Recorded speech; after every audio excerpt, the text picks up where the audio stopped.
So the particular thing about residency, depending on what type of doctor someone wants to be, would often come with long hours, lower pay, that ultimately residents had really a lot of concerns just with their work lives and the conditions working at this center. Residents work up to an 80-hour work week. Their salaries are not necessarily the highest when compared to fully board certified physicians. Physicians can potentially be exploited during this time in their training process. There are a lot of residents across the country that are really just looking for a way to improve some of these conditions in the way that they can. So they're really turning to ultimately becoming a part of unions that can help to bargain for certain conditions in hospitals.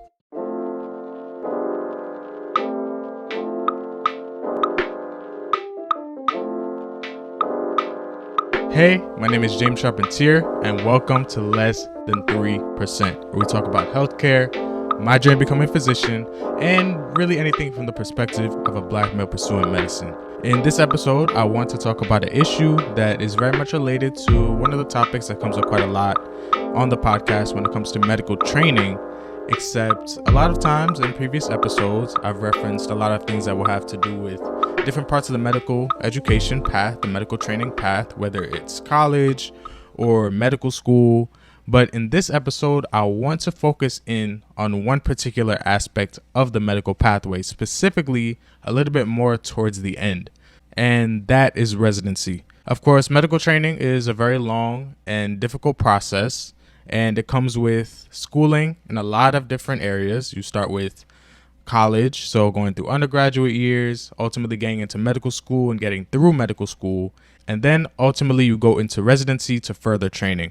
So the particular thing about residency is that it's very, very much dependent on what specialty you're trying to go into as a physician. So for example, if you want to go into neurology, you would go into neurology residency.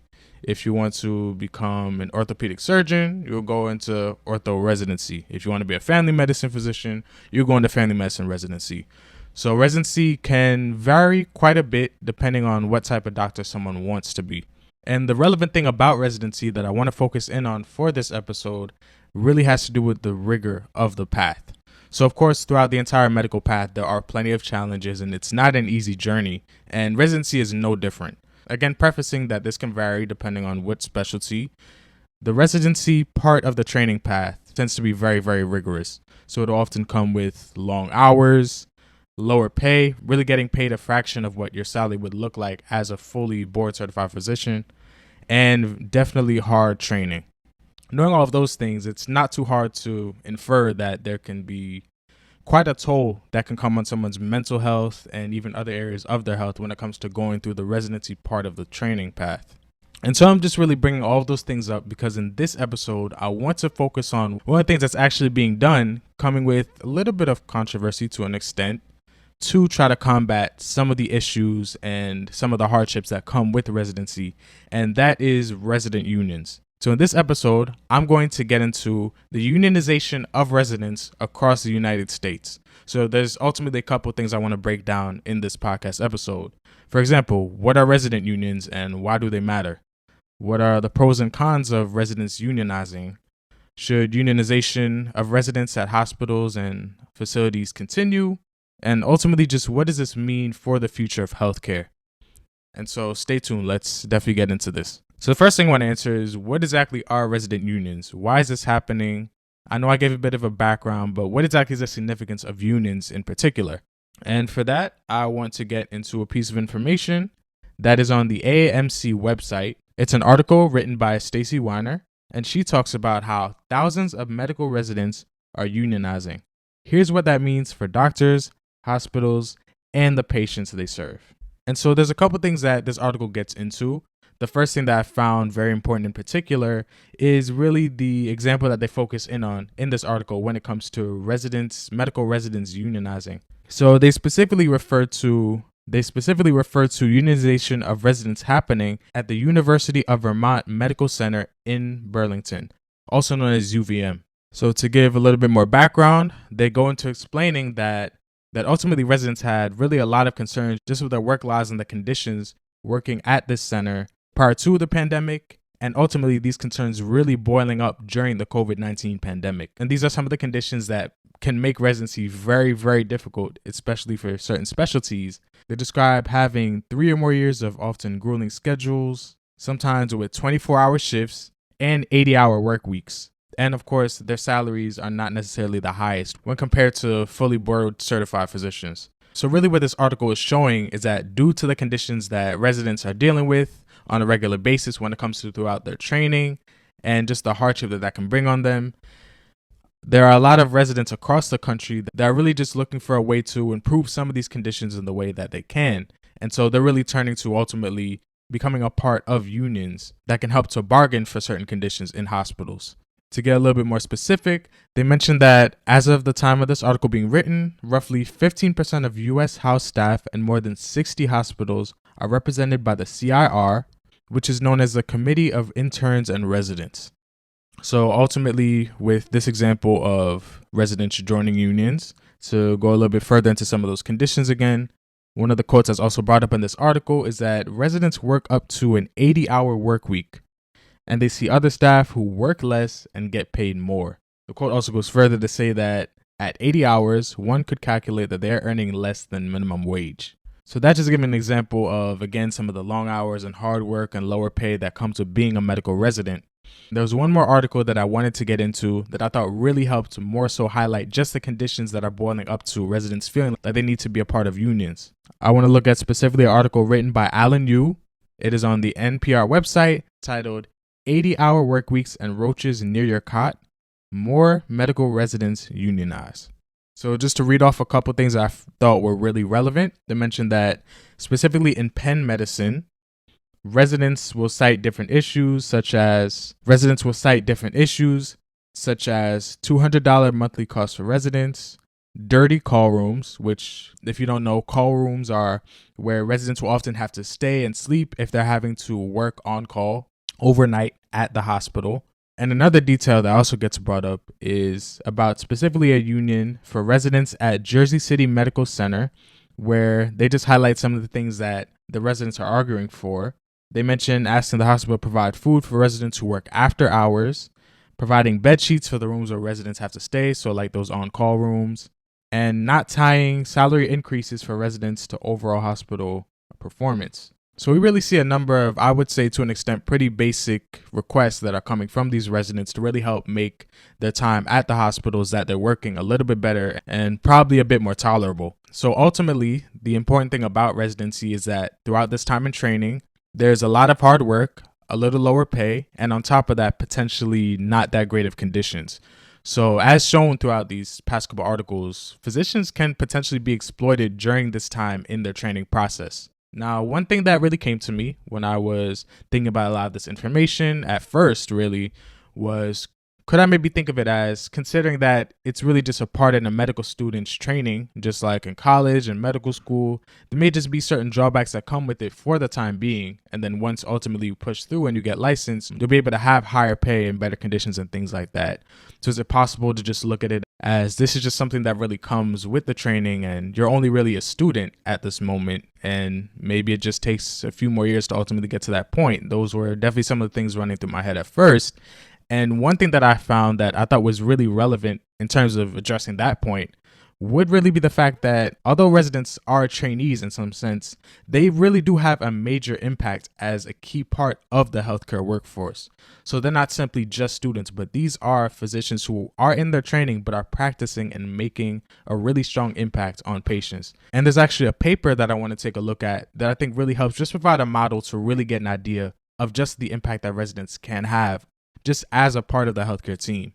And this paper is titled Resident Impact on Patient and Surgeon Satisfaction and Outcomes, Evidence for Health System Support for Urology Education.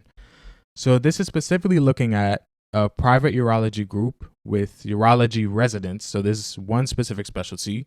And basically what they do in this study is they keep track of urologic procedures that are being completed by surgeons without residents over the course of almost a year. And then they compare it to urologic procedures being performed by surgeons with residents. And so what they really look at is different factors that would really help indicate the impact that residents could potentially be having at that facility in terms of quality of patient care.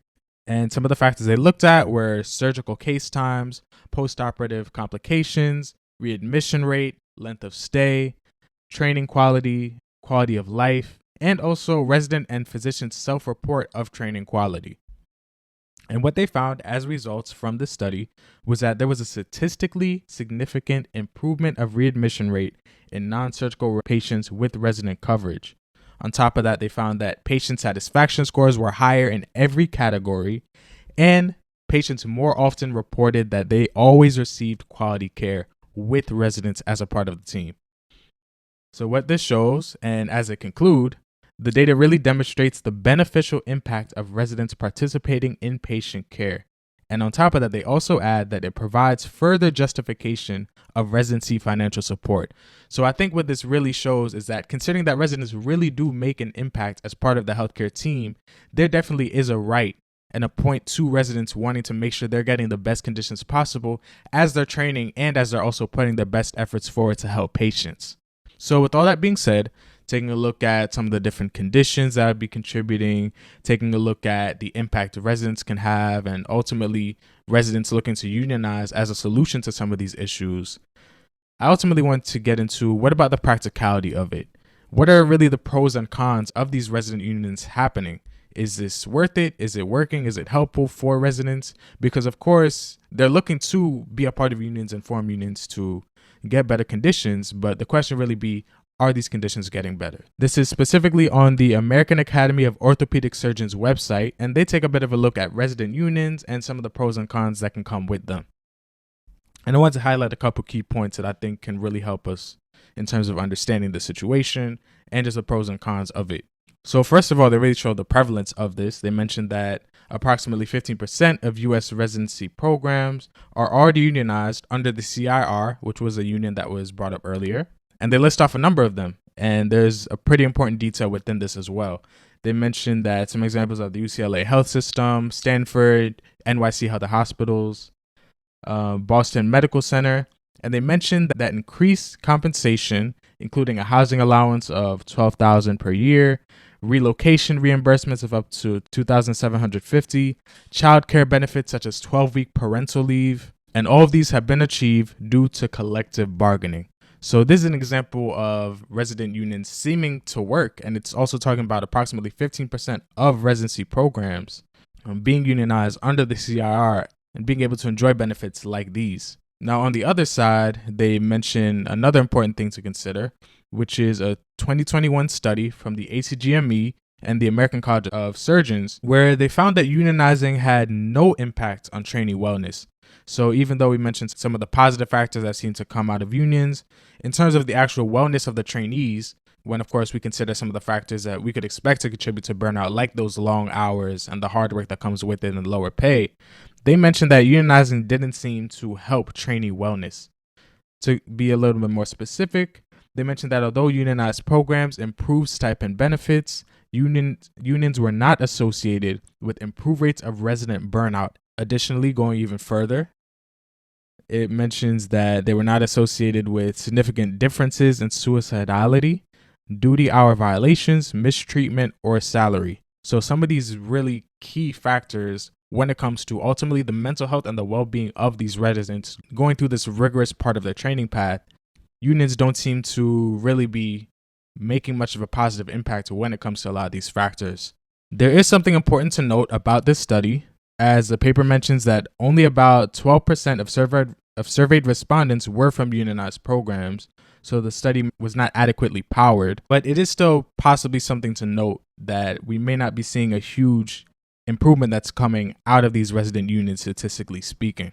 Now, there's one more paper I want to take a look at because there's really something that I think all of this really ties back to, considering that factors when it comes to wellness may not be improving, even though there may be small benefits that are coming out of unions, and just some of the different factors that have to come with it. One of the things I've been noticed within some of these papers was the fact that some of the papers I looked at was the fact that resident unions could also be having another negative impact that we have to consider when it comes to strain between workers, so residents especially, and actual hospital staff and administration, as having to go through this process of residents trying to unionize and fight and bargain for some of these benefits, that could also be creating some level of tension between the people working at the hospital and ultimately administration and things like that.